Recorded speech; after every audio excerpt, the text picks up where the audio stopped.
Welcome in, everyone. Mad Talk Sports, episode 63, with your host. That's me, Joe Skursky. I do have Kyle Janis, joining us here today. But before Kyle gets in here, I'll give you the stage of what to expect on episode 63, which is Ides of March. So, for those of you that don't know, that is March 15th. And that's essentially the famous day in history where the fall of Julius Caesar at the hands of his good friend Brutus, or at least his political ally. He was one of many to be the ones who turned on Julius Caesar, who obviously was the one who never gave up his power when it came to what was once the Roman Republic and eventually became the Roman Empire. So that's the theme of today. And now on cue, let me add Kyle to the stage. Kyle, what is up? Wait, do you start already? What's up? Yeah, I figured already? I did. I figured while I was waiting for you, I'd get things rolling. Is Drake gonna be here? No, Drake. Drake's out of commission currently. Okay. You started early, dude.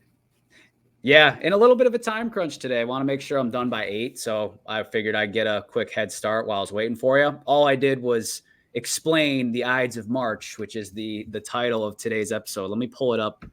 Let me pull it up on the screen again real quick. So, theme of the day, Kyle, as you saw in the rundown, which I guess you're Celtics guy despite talking foot. Football. I know. I'm just giving you shit. But I appreciate you joining in here. And I was about to go through the rundown, but like your banner says, we got to talk football, Kyle. Like, I got to catch up with you on the Bears. I do want to talk the Packers moves. So we're going to go team specific, but a couple of drafts so we can really talk about like a variety of moves. Otherwise, I think we could be on here for 3 hours. Yeah. Oh, I'm lagging. Yeah, you're lagging a little bit. Is that me or you? I think it's you, but whenever you have like the background on, it slows down your feed. Like, remember previous episodes when we were all on there and I had the Mad Talk background, I was always lagging. And since then I haven't had a problem.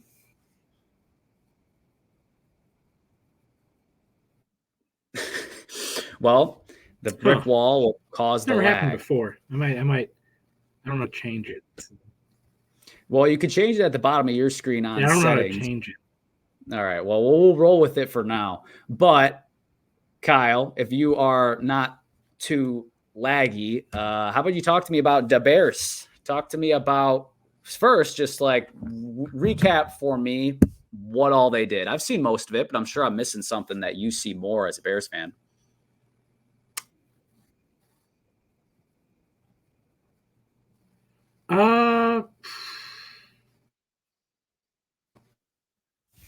A trade a few weeks ago, and what just happened? Oh, never mind. You just went dark mode. Yeah, I got a weird pop-up on my screen. I mean, a few weeks ago, we traded like a center from the Bills for a 5th-round pick. I don't know if he's going to start for us. Ryan Bates from the Bills. He's been like a backup rotational guy for the Bills the last few years. We tried to sign him 2 years ago, but the Bills matched his contract. Then in free agency so far, I haven't loved it, but it's not the worst. Like Kevin Byard, I think is how you say his last name. I've never been sure, honestly. DeAndre Swift, I don't mind. Gerald Everett is a good second tight end, like really good second tight end in my opinion, because he's been a starter for most of his other teams. So, Good tight end too. Jonathan Owens, former Packer, good DB depth. And then I don't think I'm forgetting anyone so far. But I was really hoping we'd make a splash move for like Danielle Hunter or like a proven offensive lineman. So I'm kind of disappointed in that aspect. But I don't know. I'm still holding out hope for like Eric Armstead maybe, or like Joey Bosa getting. Shit, I'm gonna. If I have to Is this good, or can you hear me? So I can hear you. You're cutting out at different points in time. So what I'll do is I Or I can got to exit out of remove, this and rejoin. yeah, I'll remove you and then I'll catch up on some other things while we wait for you. All right. So Kyle will join back in shortly here as he troubleshoots right there. Wave in the lobby, Kyle, when you're ready. So uh with with the Bears side of things, Kyle caught up with the main moves, which to me, honestly, they were all a little bit of a surprise. Not that they're like bad moves or anything like that. I was just those weren't names that I was tying to them. And like Kyle said, I thought they would go more in the trenches as far as edge rusher specifically. And Kyle's joining now back again. So Hopefully that works better. that's better. Yeah, now you're clear. Okay. Well, as you probably heard me, I also thought you guys were going to take a swing. Maybe not Danielle Hunter, but maybe you still can because Chase Young is still out there. And No, no, you don't him. want to. Okay. DJ Well, Wanham from the Vikings, I think we're going to sign. He's visiting the Bears tomorrow. So 8 sacks this last season. Then I think maybe we take edge rusher at 9. That's true. I don't know. The draft is hard because it's supposed to be not as great on the defensive side, but that's, how much is that actually worth? Like every year, there's at least one really good pass rusher, whether they're taken in the first round or whenever. So that's still viable. But you went through a couple of the moves. The tight end, I think, is hilarious because he is good. He's a solid player, not a bad deal either, and gives you, another weapon or at least depth. Why do you guys always sign tight ends? Like, I feel like every offseason you are signing at least one tight end from free agency. Yeah. I know our new offensive coordinator, Shane Waldron, loves a lot of 2 tight end sets. So I guess this makes sense, Cole Kmet and Gerald Everett are probably up there. Like, I'd say, I don't know a tight end combo that's better in the league, just off the top of my head. Mark Andrews, Isaiah Likely? I guess, yeah, they're probably ahead of them. But still, your point's taken that it's solid tight end duo, one of the better ones in the league. Okay, so for the Swift side of things, I think that's a significant upgrade over Herbert. Do you feel that way? I do, but like at the same time, all Bears like insider media guys I follow on Twitter be like, "Oh, we're in on Saquon. We're gonna like Sunday they were talking like Saquon's a Bear," Then the first move in free agency is DeAndre Swift to the Bears, or one of the first ones, Yeah, it was. It was like one of the. It might have been like the first one I saw. Honestly, the deal itself, it's interesting. Obviously, a lot of it got paid, but yeah, the deal itself isn't that bad. And the big thing for him is going to be: is he going to stay healthy? Like last year, he was healthy, but on the Lions, he never was. So that's always my concern with Swift. For Bayard, I was a little surprised. I also feel like. Sorry, you might be lagging again. I mean, they basically replaced like Eddie Jackson with like a slightly better Eddie Jackson. I agree with that. I feel like we got like the worst of the open free, I don't know the worst, one of the lower, like I wanted Justin Simmons or Xavier McKinney. That's who I wanted them to get. Well, sorry about one of them. We had to get him. I guess the Bears thinking was like he's an open free agent to sign before free agency starts because he got cut. So they're like, I guess they're betting on the Eagles' defense just being so bad last year. That's why he wasn't as good. And they're like, we still think I don't know. That one was kind of a confusing move. Yeah, I mean he's still a good player, so it's not like a bad signing. It was just it felt weird. It felt like you guys, like you said, didn't think you were going to get McKinney or Simmons or Poyer, and you just decided all right, what's the next best thing?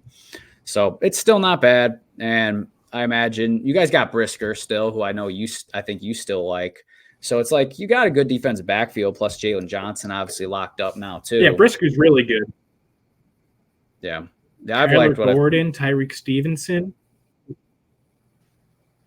And our linebackers are pretty good. It's just the D line that's kind of weak. well, at least you have Sweat, so you have something, but you have a how did he perform? You drafted him, Gervon Dexter or something like that. Like, how did he perform last year? He was pretty.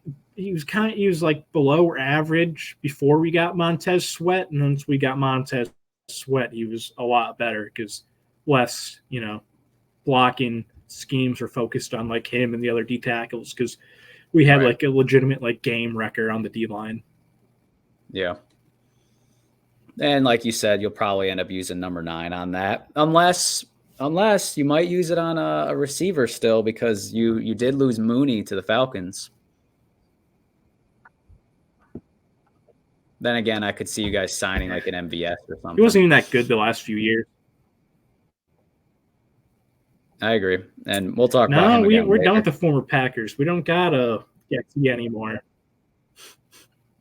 What do you mean? You just talked about how you got Jonathan Owens. You're still getting former Packers.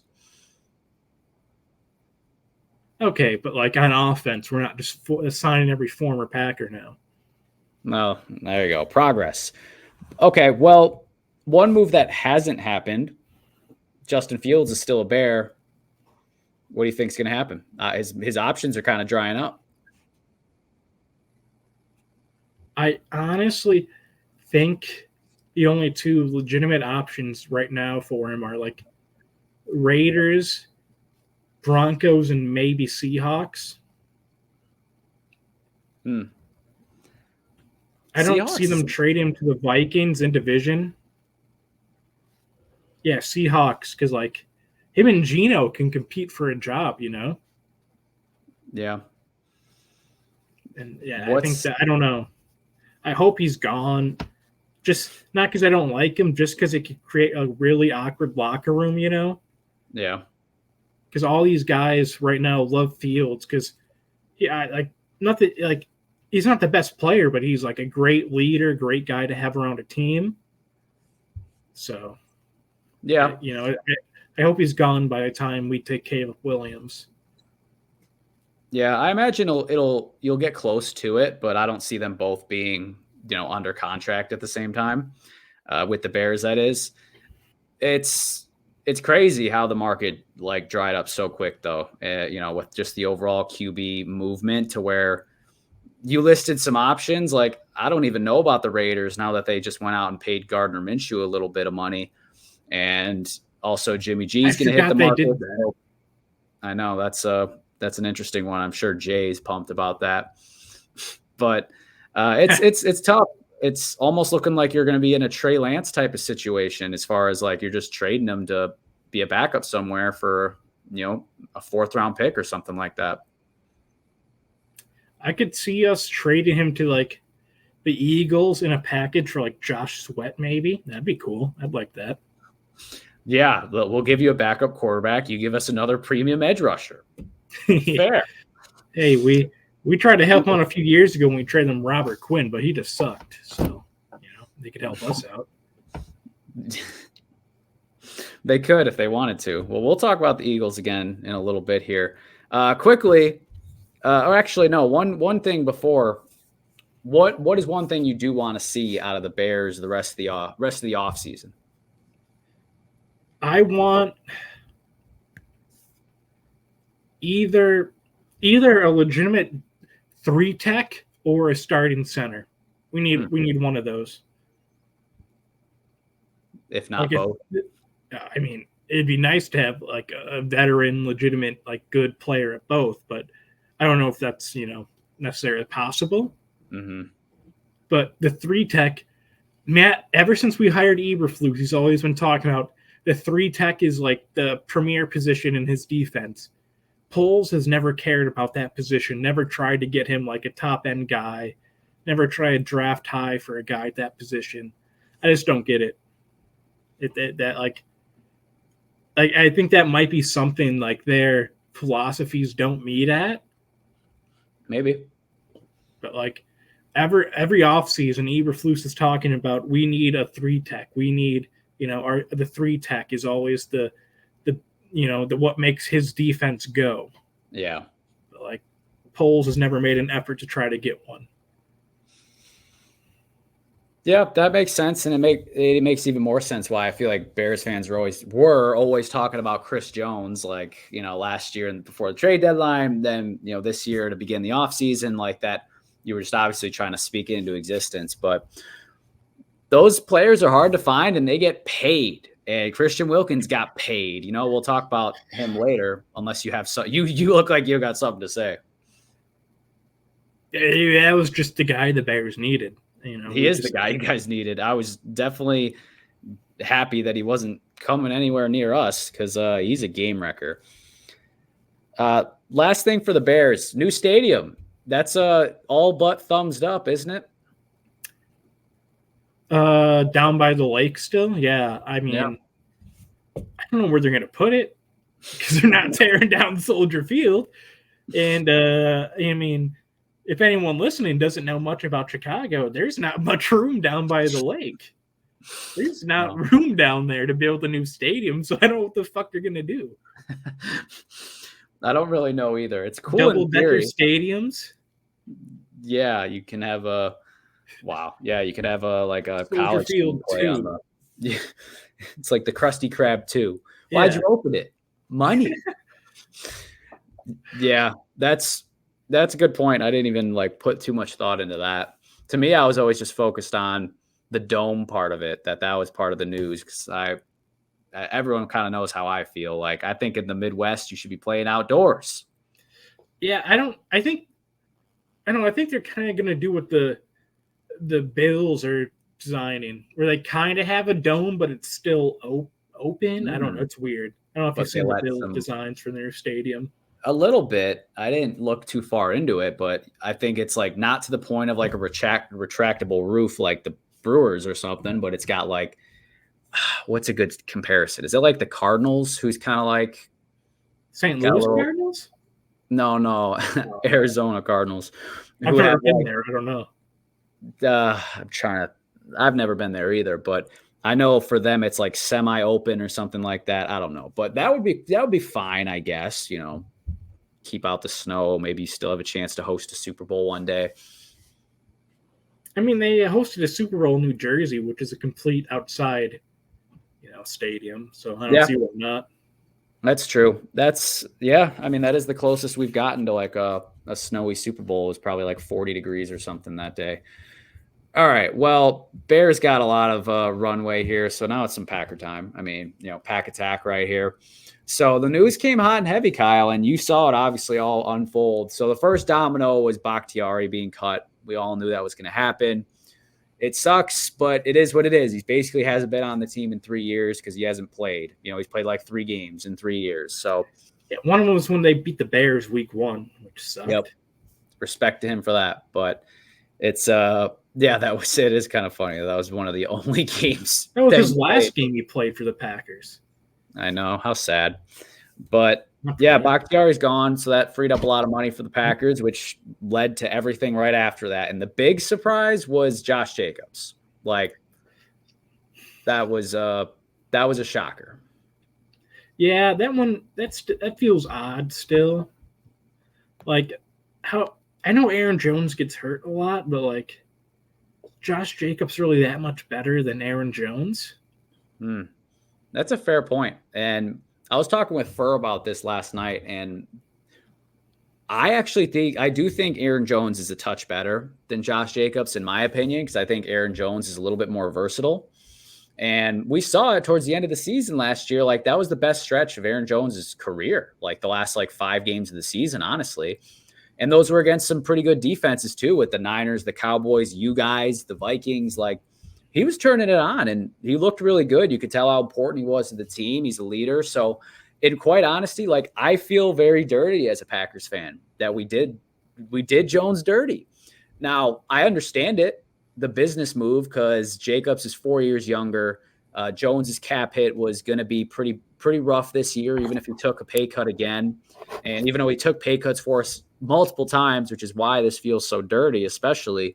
But Jacobs is close. I think they're both top 10 backs, and I think they're both in the middle of that somewhere, depending on personal preference.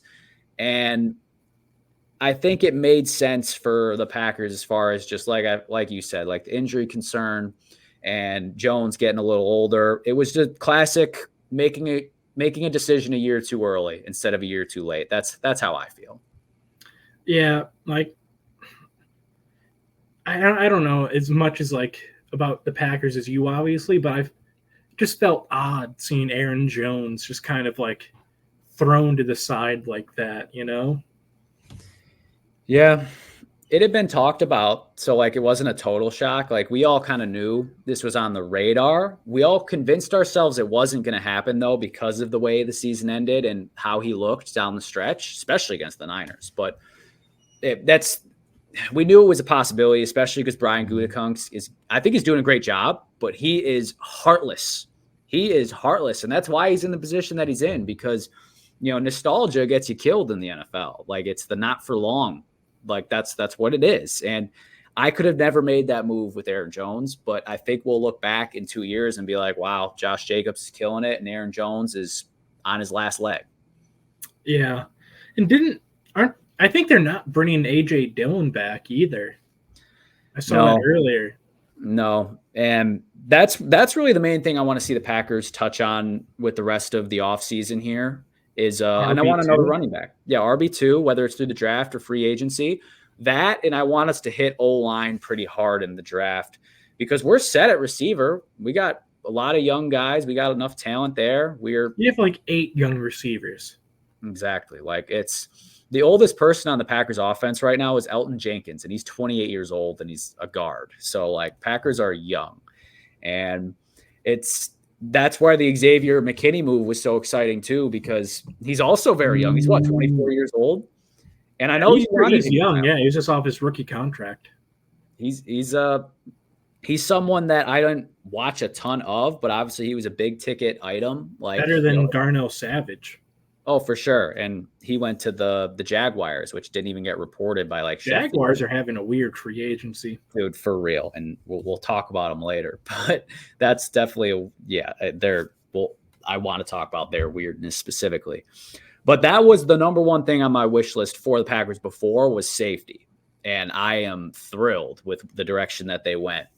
And I love the moves, still got some more to do. And the other thing I want to see them do moving forward is pay Jordan Love. I want them to extend him this offseason.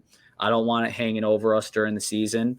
And I would rather clip him at whatever price it is this year than seeing what it's going to be next year. I think you got to see 2 years if he's this good again this next year before you extend him. That's a fair point because we've seen a lot of guys have one good year and then kind of fall off. And you could make an argument that can be applied to even a Jalen Hurts, who a lot of people still very much believe is a top end guy. To Geno Smith, one good season, then he kind of fell off. Yeah. Geno wasn't terrible though last year. Like he was fine. Nowhere near as good as he was the year before though. Well, no, he was like a borderline top 10 quarterback, the performance wise the previous year. And then last year, he's probably like 20 or something. But I hear you. I'm personally, from the positions that I saw him in and the way he played, the way that I saw it against the Chiefs especially is where I was like, yep, I'm sold. I'm ready to buy in now because I know next year it's going to cost a lot more. But I also understand I'm willing to pay more as long as I'm more sure. Like I'll pay more for the peace of mind. So that's a fair point. I'm personally ready to go. Yeah, that's fair. I don't know. All right. Well, we don't want to spend the whole time on the Packers here. I do want to get to this other stuff, especially the drafts later on, because I think that'll be the fun part. So this would be the Drake point, but Steelers country. Let's ride. Yeah, Russell Wilson. That's the big news. That's kind of old news almost now, but I think we got to talk about it. Good move. I think he signed for the minimum. Yeah, that's a good move. Was it 1 year? 1 year, $1 million or something like that. No, I don't even know if it's a mill, but like he doesn't need the money from the Steelers. Right. And like receivers are kind of thin right now. It's just kind of like Pickens because they traded Deontay Johnson. Was that today or yesterday? I don't remember. It I was think either that was late yesterday or yesterday. today, but yeah. And Late, then they like cut a day Allen too. Robinson. They Yeah. have just George Pickens, really. I think they have a Calvin Austin, I think is his name. He's like a speedy young guy, kind of a smaller stature, but Yeah. either And they way, have your point's taken. Fryermuth still. He's good. And I feel like Darnell Washington was on the field last year, so maybe he's got some talent too. Yeah. And they got a good backfield though with Najee and then Jalen Warren. Like neither of them are great. Okay, I saw your look about the Najee of yeah, but he's all right. He came on well at the end of the season. Yeah, but yeah, I don't know. He's just kind of mid. That's fine. Is he as good as Tyler or Taylor Algier in Atlanta? Is he as good? It's either about the same, but one Okay. was a first round pick, and I think Algier was like a 6th round pick. Right. I understand that. But the point I was going to make is Arthur Smith is the new OC for the Steelers, and they were extremely effective with Algier, even his rookie year before Bijan got there. So I'm saying, even just from a production standpoint, I like their backfield. I like the combo. Yeah, I think Warren. Everyone's been saying this for not everyone, but like fantasy dudes have been saying this for like a few years. Yeah, Warren's going to be. I think this is the year Warren takes over. Has to. I could see it. Or it'll be a classic Arthur Smith offense where everyone gets involved. Yeah, except your best offensive players. Yeah, for real. But personally, I'm not a big Deontay Johnson guy. And I've given Drake shit about him all the time. Because early in his career, he had a drop problem. And then now, the last 2 years, it's more of a just getting open problem. And Pickens has that problem too. He doesn't get a lot of separation. He's got great hands, great feet, great ball ball awareness, playing the ball in the air, but he doesn't get open. He's not a great route runner. Yeah, but he's a great contested catch guy. He is. Might be the best in the league, in all honesty. Yeah, so I still like him, but they need a separator too. Like they need someone who can get open. So your point's taken. I imagine they'll draft a receiver because it is a great receiver draft.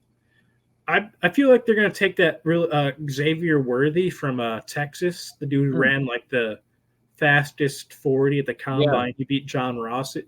Was that his name, right? John Ross? Yeah, the one who the Bengals drafted in the first round. Yeah, he beat his record by like a 0.2 seconds or whatever. Wow. I could see them taking him. Would be funny because another fast guy, another fast bust in the AFC North would be funny. It would be. Yeah, I could see that, but in general, they got options there. But I do like, not that they needed the help on the defense, I do like the moves that they made there, like cutting Patrick Peterson, but trading for Dante Jackson. That's a massive upgrade, personally. You pair him with Joey Porter Jr. I like that cornerback duo. Like, neither are elite, but both Joey are Porter like, Jr. could easily be elite. He was only a rookie, and he was like he could be very above average as a rookie. You're absolutely right, and there's all the stats about like opposing passer rating and everything. So you're absolutely right. But the Patrick Queen signing is huge. Like that linebacking core of Patrick Queen, technically Watt, technically Highsmith, like it's pretty damn good. I wonder how he's going to do without having Roquan next to him, because that's when his like career kind of took off, is when the Ravens traded for Roquan. That's fair. Yeah, I agree with that. That's a fair point. You could argue he excels in the will linebacker role as far as like not having to be the focal point. But since it's the Steelers, I'm gonna give them the benefit of the doubt that he's gonna have success there because most of the last 20 years, our lifetimes of watching football, Steelers have had good defense except for that weird 3-year Killer B era. Like of course the one time they have a great offense, they have no defense, but. Story for another time. But overall, I very much like what the Steelers have done. I had the question of where do they stand in the AFC. It's too early for that discussion, honestly. I still think Ravens, Bengals, and Browns are still better than them, though. I think you could be right. They might end up being exactly like where they were last year, even though they're better, which is crazy. It's just such a great conference. I I don't know. We'll get more into the Browns later, but personally, I just feel a little bit of a regression coming from them, just from like I don't know. It just feels like it's a Brown. What the Browns do is they kind of That's a bump hard up one because their whole team like died last year, and they just kept plugging dudes in, and and they they were kept still winning. good. I know. So it is hard. It is hard. Well, the last team we'll focus on before switching to the draft style is the Eagles. So, fly Eagles fly, but did they just fly a little too close to the sun? Maybe they're making some big moves. They're looking all in. Saquon's the biggest of them, but they got Bryce Huff from the Jets. That was a pretty big deal. One that was surprising. I like They that did move. get C.J. Gardner Johnson back, or Chauncey Gardner Johnson, and Yeah, I but know you they're get either. Yeah, huh. you get it. I think it's Chauncey or CJ. It's either. So either or, it's been either. Is that the case? Yeah, I think so. Okay. John has a Gardner Johnson jersey, by the way, a Saints Of one, course he does. because he got him in our Madden franchise, and then he's like, I love him. Does he got the Eagles or Lions one? He's got the Saints one. I know. And then right after he got it is when he first got traded to the Eagles. So that was a That's while ago. funny. So they've made big like acquisitions. They re-signed Landon Dickerson too, the guard. I saw that. Kelsey obviously retired, but he flirted on his podcast of wanting to come back. I don't know if that's serious, but they are still shopping their other edge rushers, which you Yeah, made note of, and they lost Bayard. yeah. I mean, Bayard's not the biggest loss. He wasn't very good with the Eagles, but the Eagles' defense was cheeks last year Cheeks. because they went from Sean Desai to Patricia, where neither of them are like great. I mean, Patricia used to be like one of the great D coordinators, but how much of that was Belichick? You know, Probably a good half, probably fucking 99.9% of it. honestly. Yeah. But yeah, like I don't know. I think the D. I know they're still trying to sign Justin Simmons Mm, because Fangio's their D coordinator, and he coached him for all those years. that's a good point. And they're still looking for a linebacker, which I don't know who the like the free agent like middle linebackers are. I think Bobby Wagner, I think. no, he signed with the Commanders earlier. Oh, Yeah, Jesus. I think Devin, who was Devin White the one that played for the Buccaneers, right? Oh, wait, hold on. Breaking news. Eric Kendricks is backing out of his deal with the Niners and instead going to the Cowboys. No, That's funny. that's odd. But proceed. I was just going to check on the news since you said that had happened. I wanted to see where I missed it. Yeah, it was earlier. Oh, also, Joe Flacco to the Colts, No, that's cool. I guess I don't know. I guess. All right. That's kind of odd. Their two quarterbacks they have are such different styles of play. Richardson and Flacco. Yeah, and Flacco's going to have to wear another ridiculous number probably. Like, he's wearing 19 again. like if Richardson gets hurt, like they have to practically like that whole offense is going to change. Yeah, yeah. I mean, that kind of happened with Gardner Minshew though. Like he can move, but Yeah. I think Shane Steichen he's a dog. He knows what he's doing. But back to the Eagles part of it. So you mentioned Justin Simmons, and we were talking about the defensive coordinator moves overall. So the Fangio thing is definitely like the most prominent move I think that they've made, including Saquon. Like Saquon's a difference maker, don't get me wrong, and I think he's going to make their run game even better, but Fangio fixing the defense is what they really need. Yeah. In last offseason, they just had a lot of guys from their Super Bowl team you just kind of leave because like both their linebackers left. Gardner Johnson left. I think a few other guys got big contracts for other teams. Yep.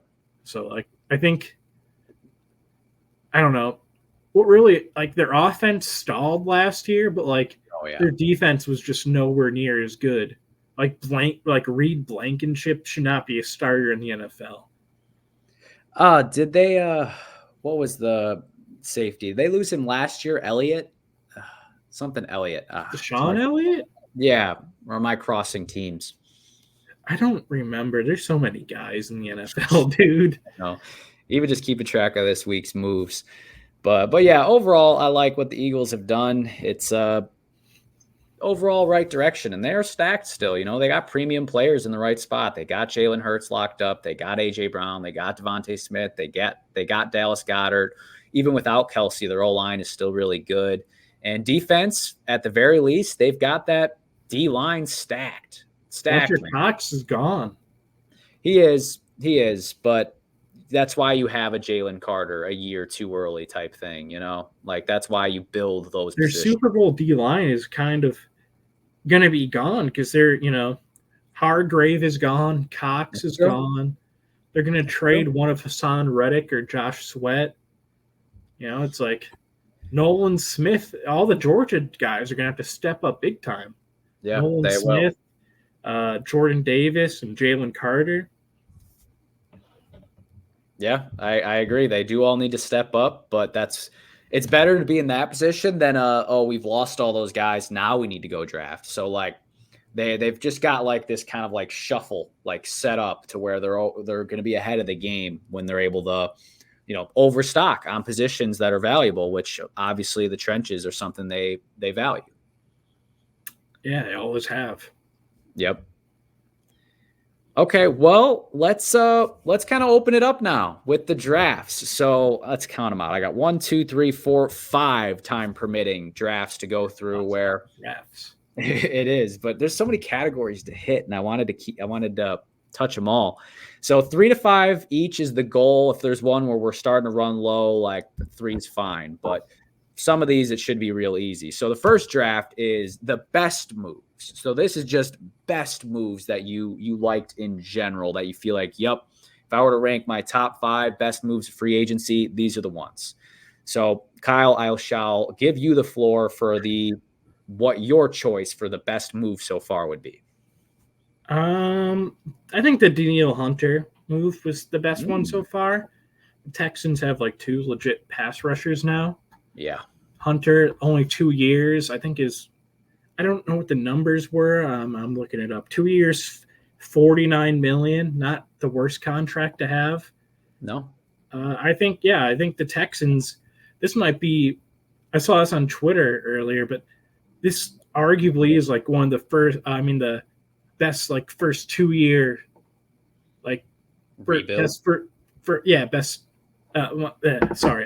best like first 2 years for like a new regime, like in the NFL recently. I absolutely agree. Like what would be the comp? The comp would be like maybe the Chiefs when they got Andy Reid and they went from like the number 1 pick to, 10-win type team with Alex Smith and such, maybe, but that's already like 10 years ago. So yeah, the Texans are having an awesome just stretch of just making the right move, and they seem to be doing it right. So that's a great pick. I stayed on the D-line side of things, and I went with Christian Wilkins to the Raiders. Like I love that move, man. Like even though the Raiders I don't think are in a position to compete or anything, you know how you're an annoying team to Patrick Mahomes and to Jim Harbaugh and Justin Herbert? Like you get annoying by having great defensive linemen, and they got Wilkins and Max Crosby now, which is a nasty, nasty duo, which at the very least allows you to kind of enforce the Mahomes rules. And they also draft was it Tyree Wilson, I think, last year. Yeah. If he develops into anything, that's a nasty D line they have. Right. And now they finally have like all their picks. It feels like they don't always have all their picks. So now it seems like they have some room to keep making good moves. So I definitely love that one. Fat contract, but those guys are difference makers like we talked about. Another one, which low key, this one could have been considered under the radar, but I think it's just one of the best ones, and that's the Commanders getting center Tyler Biadasz, I think is how you say his name, from the Cowboys. No idea how to pronounce his name, but yeah, I know he's a good center. Yeah, he's a beast, and they got him on a 3-year deal. I think it's like $10 million per year, and linemen are hard to come by in today's NFL, and I think he's a really good one. Yeah, 3 year, $30 million. This is contract. Yep. That's not bad. They also signed Nick Allergetti from the Chiefs, who was a starting offensive lineman for like their Super Bowl runs. I did not see that. I think that happened like today. I don't know. I figured they'd invest in their O line because they have so much money to do it. And you know how you get a lot of money is by not having a lot of good players. So you have that money for a reason. But I love the move, especially because they're going to take a QB at 2. Yeah. Am I allowed to mention trades in this segment or no? Oh, for sure. Best moves in general. Okay. I think the Jerry Jeudy move was pretty good for the Browns. Okay. Hopefully get, Watson going with another threat on the field, maybe, or like receiving threat. Right. I like the move. I always thought Jeudy is good, but he was kind of with like the worst quarterback situation possible in Denver. Yeah. Mm-hmm. So like I'm really hoping he kind of, Watson's not the best. I think it's a good move to try to help that offense with Watson. Yeah, I totally agree. And the fact that he'll have a clear number 1 by him too, I think makes it a lot better. And they still got Elijah Moore, if I'm not mistaken. And do they still have Peoples-Jones? Or no, he got traded last year. He's on the line. Yeah, I don't know if he's still on the Lions, but yeah. Okay. So yeah, I like that spot for him too. That's a good move. Asking price was low, 5th and 6th round pick. So we'll see how it plays out, but I think that's a definitely low risk type move that might have a good reward for the Browns. They got another weapon, which the Browns don't usually have a lot of weapons. So good for them. You get to double up here. So what do you got for your next one? Jalen Johnson extension. Loved it. I think he's only like the 6th highest paid corner in the league, which I think is good value for someone who was an all-pro last year. So yeah, love bringing back, homegrown talent like that, especially when it feels like the Bears haven't had that many hits like that in the draft the last few years. Right. Especially having the draft with him and Kmet, same draft, both really good players. That's one thing about old GM Brian Pace I liked is he was a really good drafter, but he has traded all of his picks all the time. Like he just traded all of his picks, but he was a really good drafter, and that was I think that's what got him like done in for in Chicago. Is like, dude, we have like 3 picks in this draft. You're done. We can't just keep doing this. Yeah, we can't just keep trading all of our picks every year. Yeah, that makes sense. And yeah, that's definitely a big hit. And every Bear fan I talk to always speaks very highly of Jalen Johnson. I think he's good too. I just didn't know you guys all felt he was, such a top tier guy. So I'll continue to pay more attention to him. Either way, paying a top corner and you don't have to reset the market, that's a W. And you guys are another team that you have the money to spend. So keep your good players that you have hit on. So that was the right move. So good choice. So I guess I got to hit on an obvious one. Derrick Henry to the Ravens for a 2-year deal. Very interesting, but it's just a fun fit. I don't know how much better it makes them. He just looks cool in the uniform. Huh? He's just going to look cool in the all black uniform. Great. It's going to be the best looking jersey he's ever worn. And Jay's point when talking to him about it, because Jay loves Lamar especially and Henry. His point was like, this will be the most true thunder and lightning backfield ever because they're both on the field at the same time. And Jackson's obviously an elite level lightning and Henry's an elite level thunder that still has breakaway speed too. So that'll be fun. And then Zay Flowers is still emerging. I bet you they get another receiver, or I could see them getting another receiver in the draft. And they obviously got tight ends we talked about, and they always have an O-line. So I love that move too. I don't know how much better it makes them, but it maked them a lot more fun. Traded one of their starting tackles to the Jets today, Morgan Moses. Yep. I was kind of confused about that move. Yeah, I wonder if that's a cap move, but yeah, but no, the Ravens should be, that offense should be fun to watch. Henry does he gets hit so much, injuries do have kind of piled up on him. Yeah, a little bit. Only a 2-year contract. I'm not sure on the numbers, but it's not crazy. 16 million total, so 8 per Yeah, year. that's a good contract for one of the best running backs in the league. Yeah, one of the best of this mini era. And I always feel like their running backs, like Suck. yeah, I mean Gus Edwards was when they get in the red zone, he could punch it in sometimes. So I feel like they haven't had a guy that could just like drive them downfield, like milk clock late in games. Yeah. That was kind of always Lamar's kind of job to like kind of scramble for those. Yep. But now they have the fucking biggest freak in the league just go downhill. Just give him the ball when you need yards to just milk the clock. Yeah. Yeah, I agree. I think that gives them the ability to close out games.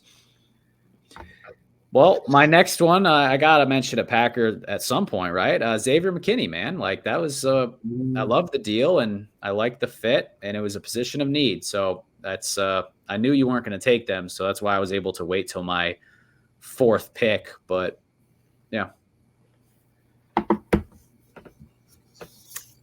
Is it my turn? Yep. I'm surprised we haven't mentioned this yet, but Kirk Cousins to the Falcons is a pretty good move. Yep. No, if his rehab goes well. I think it will. I feel like people are kind of forgetting that he tore his Achilles. Yeah. Well, it's because they're used to not seeing him in January and February, so they just didn't equate the difference. Yeah. Like, are we sure he's going to be healthy to start the season? I don't know, because I know he had mentioned, there was a quote before that like if he went on the Rodgers regimen, like when he got hurt, that would have had him ready to go by the Super Bowl. So like I remember that being mentioned at some point. So I bet you he's ready by week 1.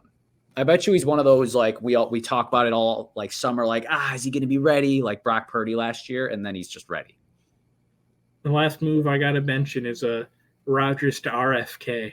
I love it. Best move. That's fucking insane, dude.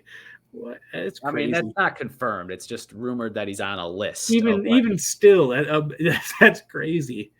The dude who went to a darkness retreat, like not even like a year and a half ago, is going to be running for vice president. That would just be so funny. Hey, RFK, who's I'm voting for most likely. So. We'll see how it he's trying to win Wisconsin. That's what he's trying to do. That's a great decision. That's a swing state. But that would be a risky move going the Rodgers route. You only get like half of Wisconsin these days because a lot of Packers fans are, Favre guys. Favre guys and now Love guys. Like it's Aaron Rodgers was kind of divisive to Packers fans over the years. But whatever. I guess. Last move that I'll say for best is, unfortunately, Aaron Jones to Minnesota. I don't understand their offseason overall, but that itself is a massive upgrade for a 1-year deal and the revenge factor. So, that's a great move for them. I don't really understand the direction that team is trying to go in. I don't think they know. Like, are they trying to be bad? Or are they still trying to be good? Because they have Aaron Jones and Justin Jefferson, but Sam Darnold is going to be the one giving them the ball. I don't get it.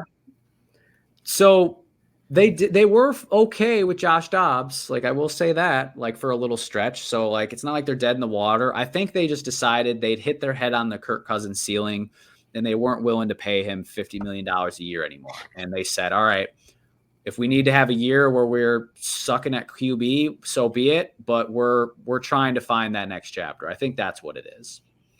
Yeah, but that's the Bears have done that before, and we've gone years and years. Be like, no, we still no quarterback. We still don't got one. Well, Kirk Cousins, he's like the second longest tenured Vikings quarterback ever. Really? Yeah.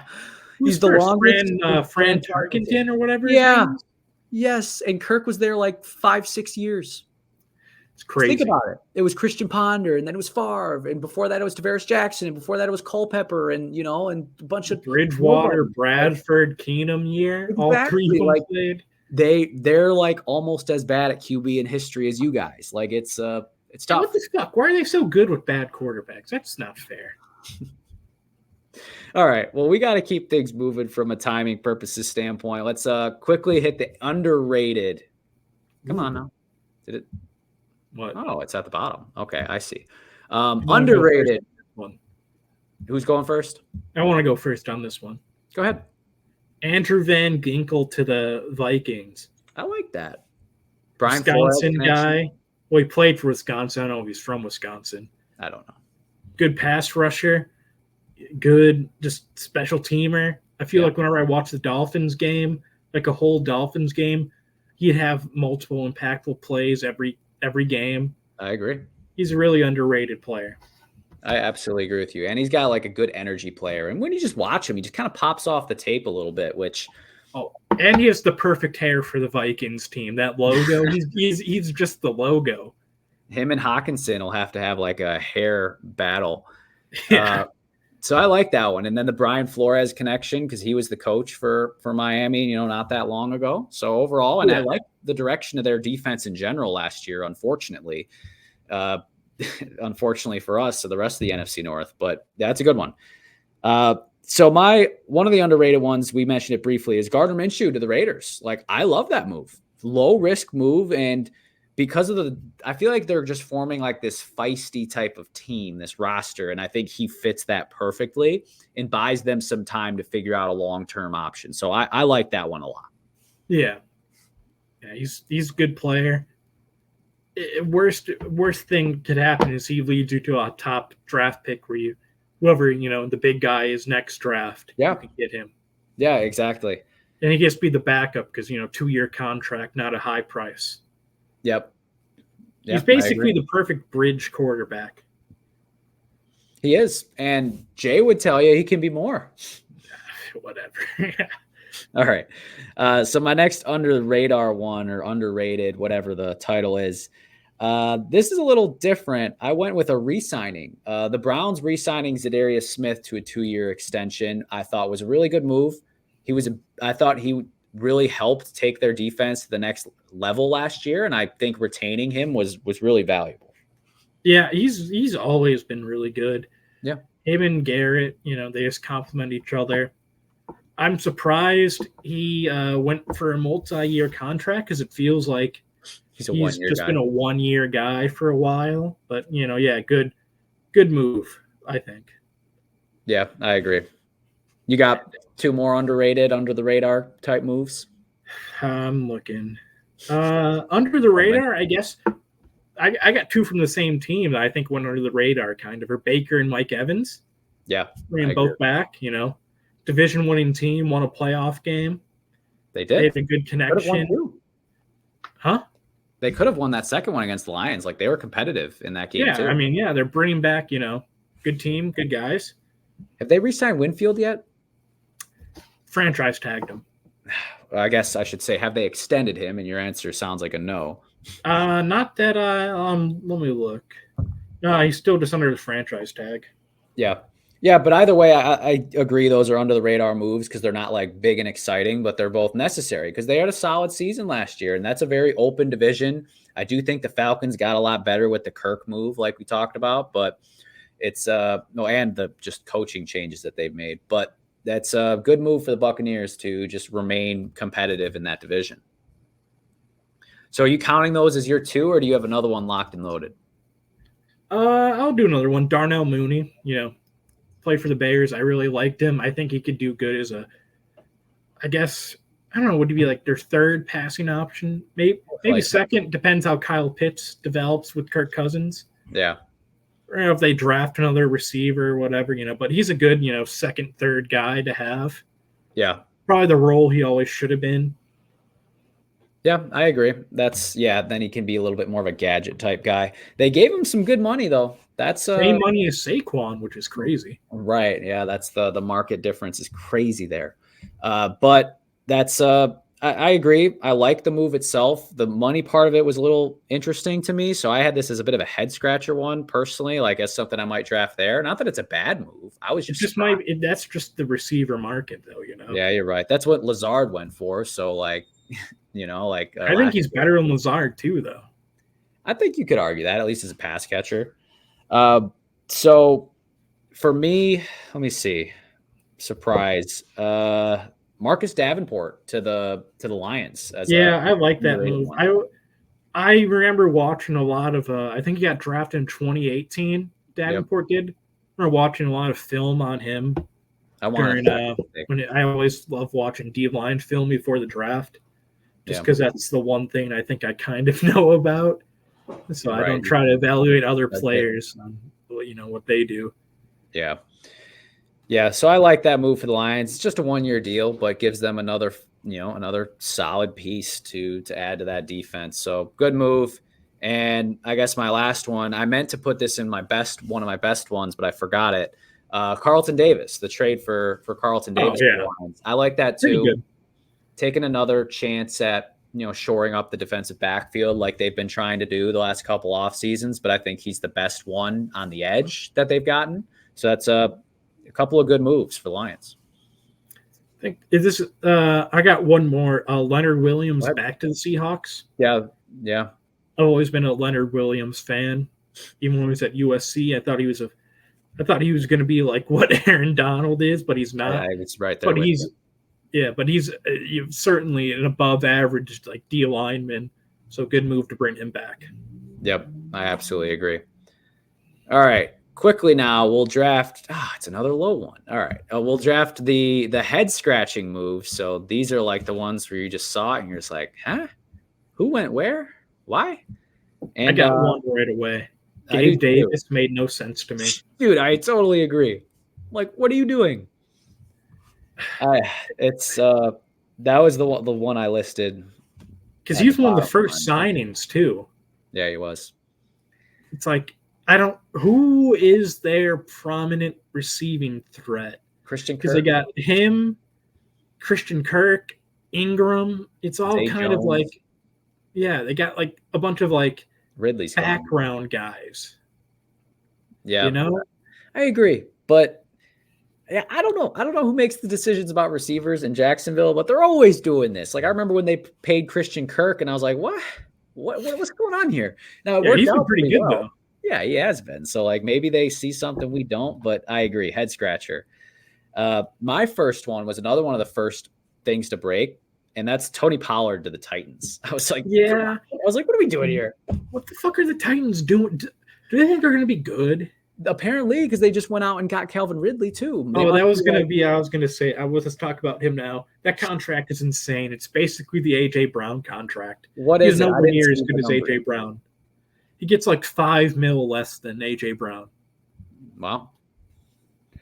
Like that's crazy. Calvin Ridley's nowhere near as good as him. And we both were bit by him in fantasy with the hype last year.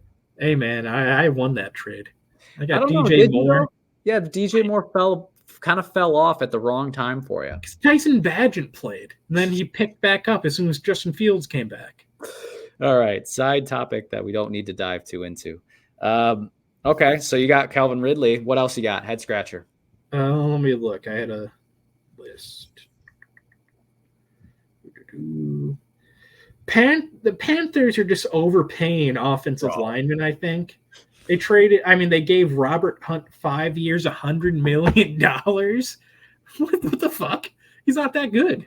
No. I listed the whole Panthers team as a head scratcher in mine because have you seen like the breakdowns of like the trades they've made over the past few years of like getting rid of CMC? Oh yeah, do I know the trades they've made? They've benefited me a lot. I am well aware with the DJ Moore and now the Caleb Williams basically for Bryce Young, and it's insane because they've just stumbled every step of the way with coaching hires, getting Matt Rule very wrong, getting Frank Reich really wrong, and apparently Bryce Young. Now I don't even remember. He's the coordinator from the OC from Tampa Bay.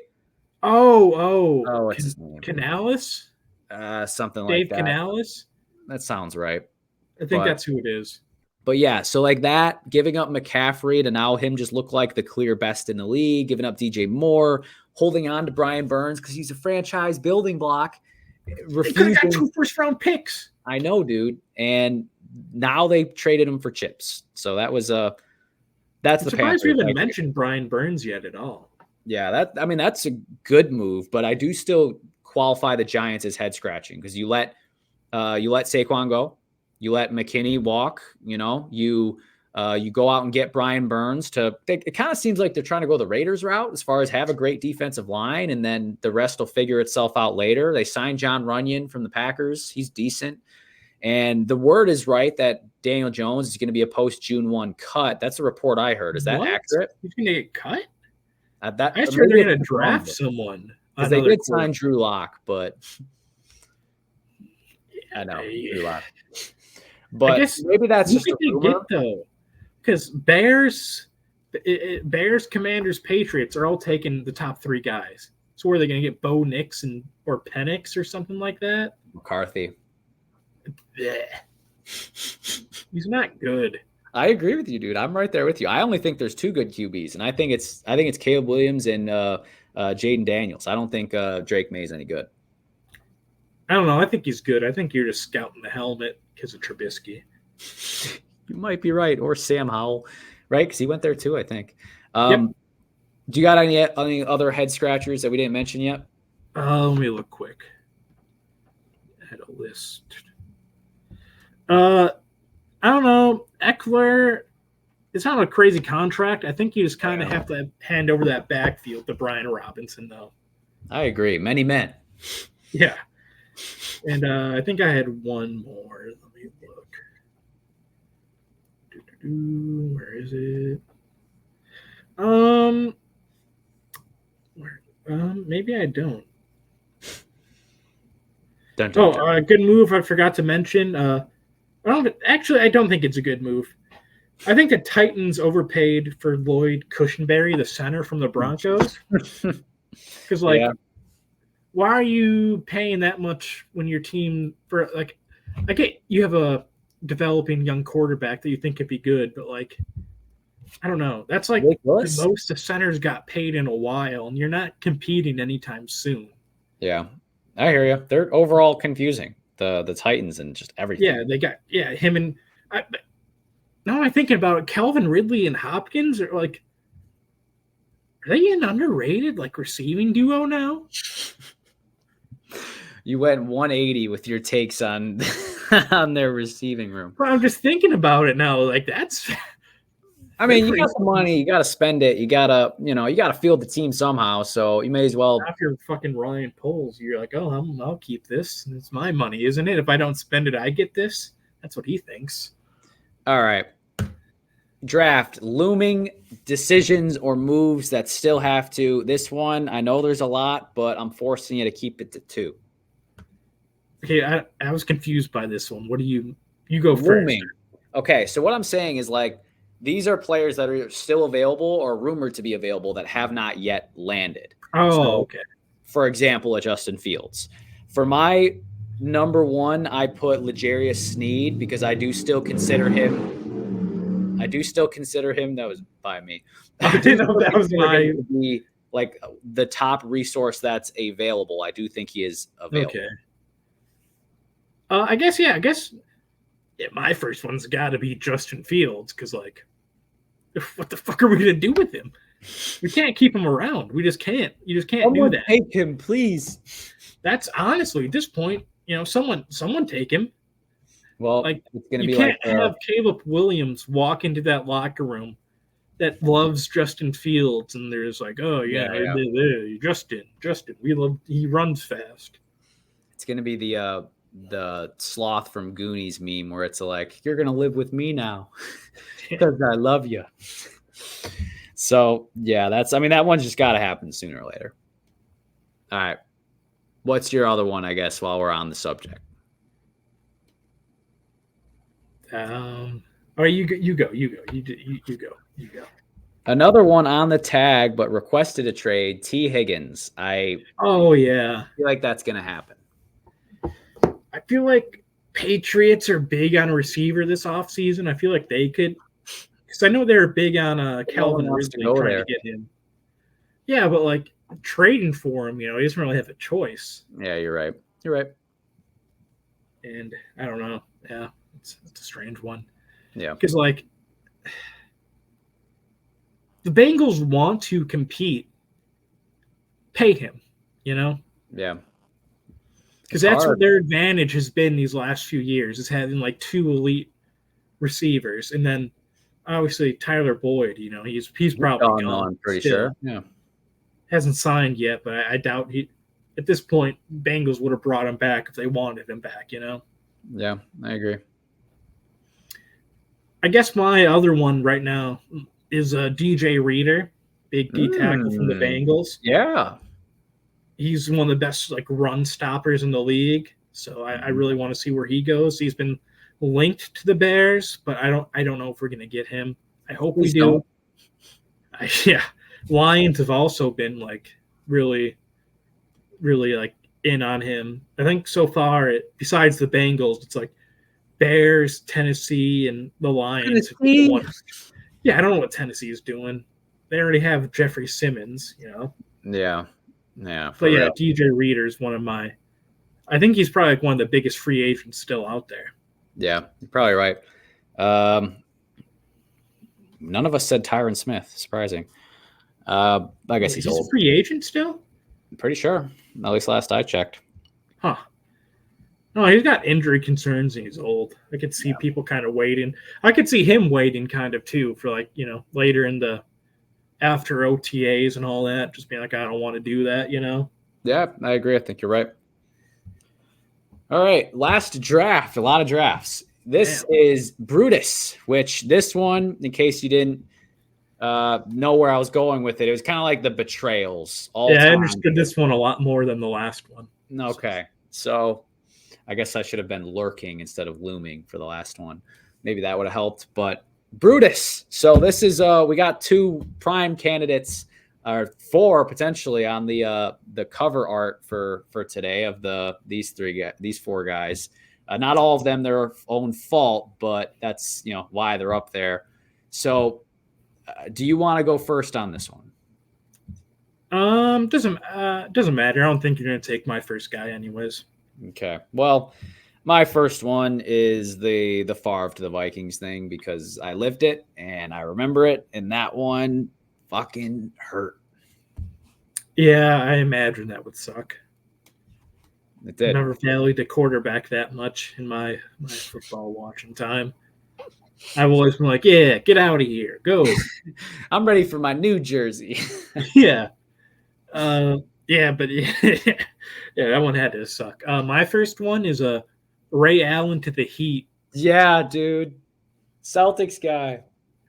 It hurt, dude, because we were competing with him, and then he was just like, I want to go over there. And then we still kept competing with him, competing with the Heat without Ray Allen. And then he'd just come off the bench and be like, I'll make 5 threes and you guys will lose. Yep. And then he makes one of the biggest shots in NBA history. And I fucking hate him now. I want to love him, but I hate him. Yeah, he won you a chip. Yeah, whatever. Yeah, that's I thought about putting on my list, and I was like, you know what? I think Kyle's gonna do it for me. And that's one that at the time I didn't really think about it like that. Like, I thought Ray was in a different point in his career to where, I understood it because Avery Bradley took over his starting spot like the year before. Yeah. But it was still like Bradley. It was the big three, it's like those guys, like KG and Paul Pierce, were like they all wanted to retire together in Boston, but then once Ray left, the whole thing kind of fell apart. Yeah.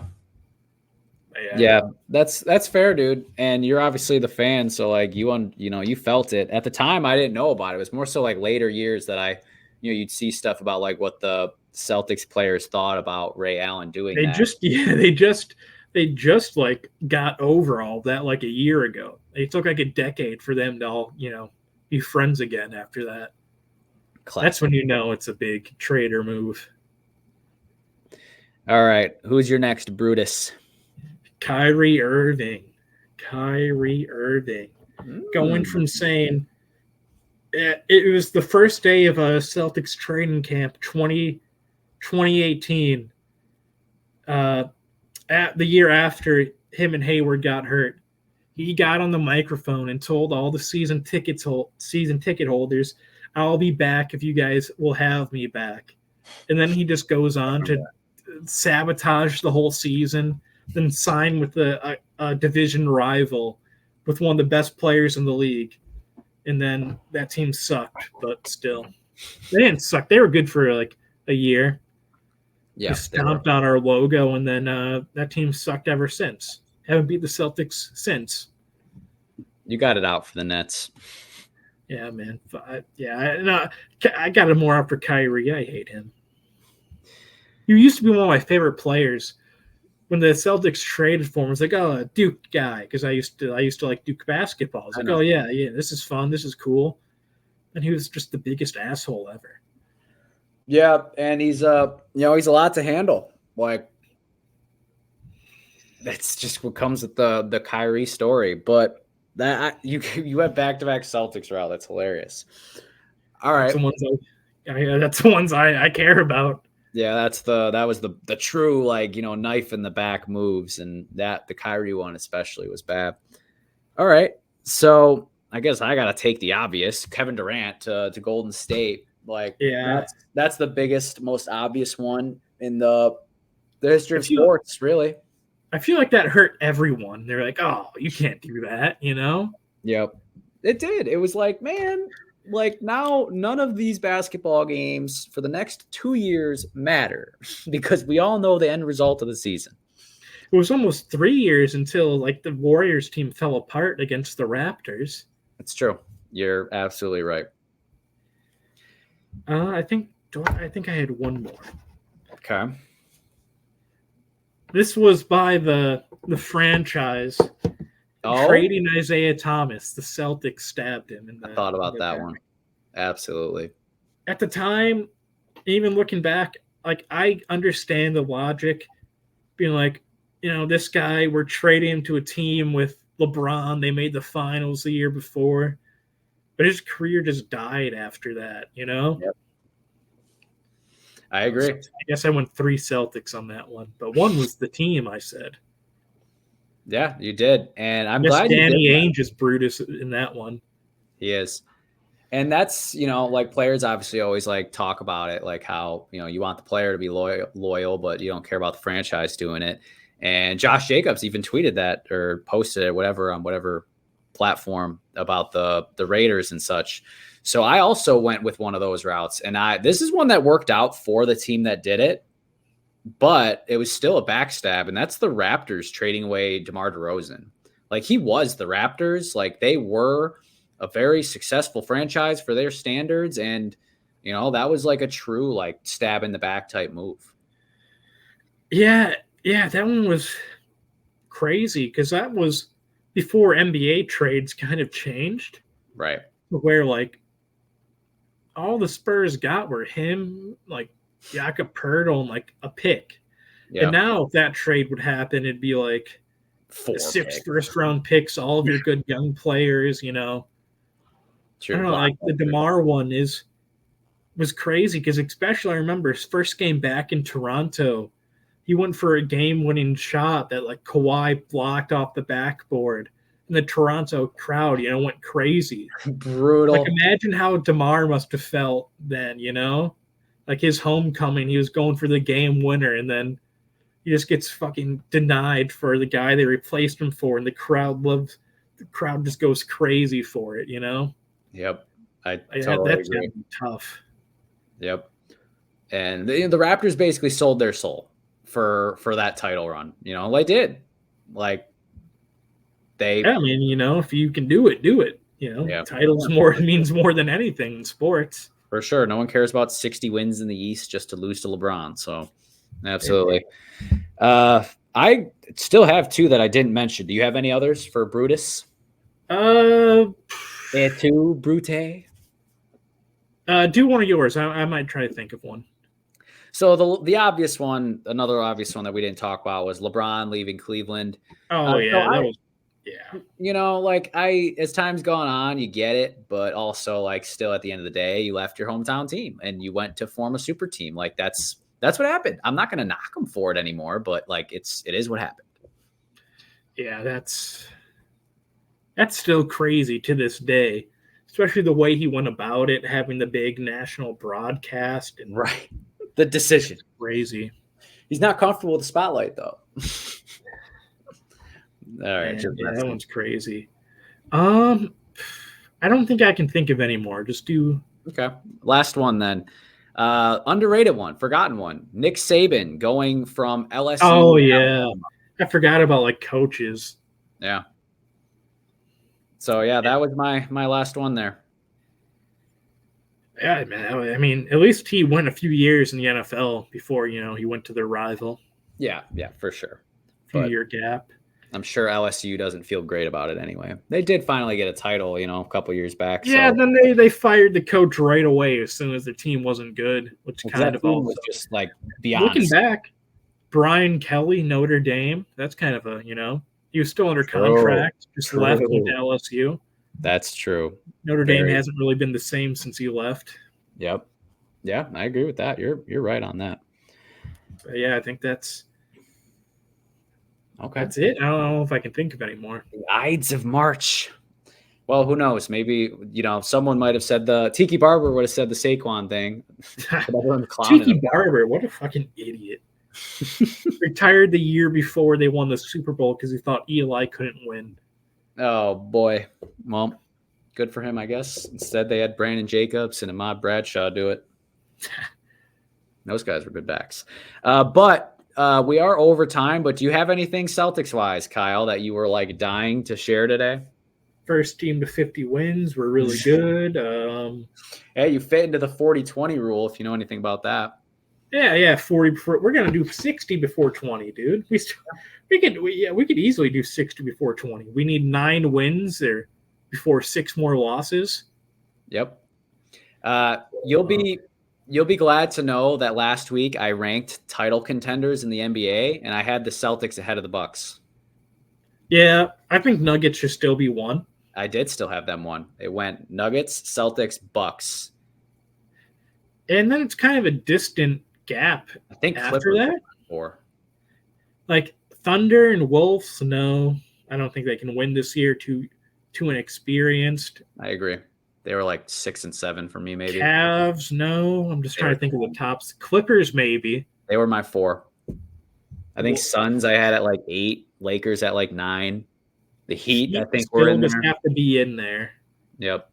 And then I don't think anyone else really No Sixers. has a chance. No. No Embiid's still not Pelicans. even No close. Mavs. Yeah, I think. Let me just do one quick check at the standing to see if I'm forgetting a team. The Warriors are a no. Yeah, no. Lakers always could just be a dark horse team because they have LeBron and AD. Them and the But Heat. I'm not counting on them doing what they did last year again. I agree. They don't get to play the Grizzlies anymore. Or the Warriors, for that matter. Yeah, they kind of had a cake schedule in the playoffs last year. Oh, for sure. Now, they were obviously a lower seed, so any game was kind of hard for them to some degree. Yeah, but the Grizzlies didn't have their best player. Yeah, no, true. And they were missing all of their size, too, besides, Jaren Jackson. So they were kind of in a tough spot.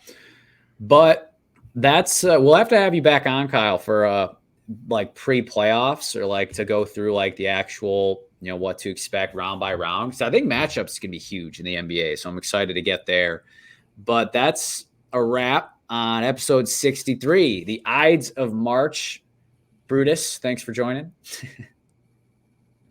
Yeah, always.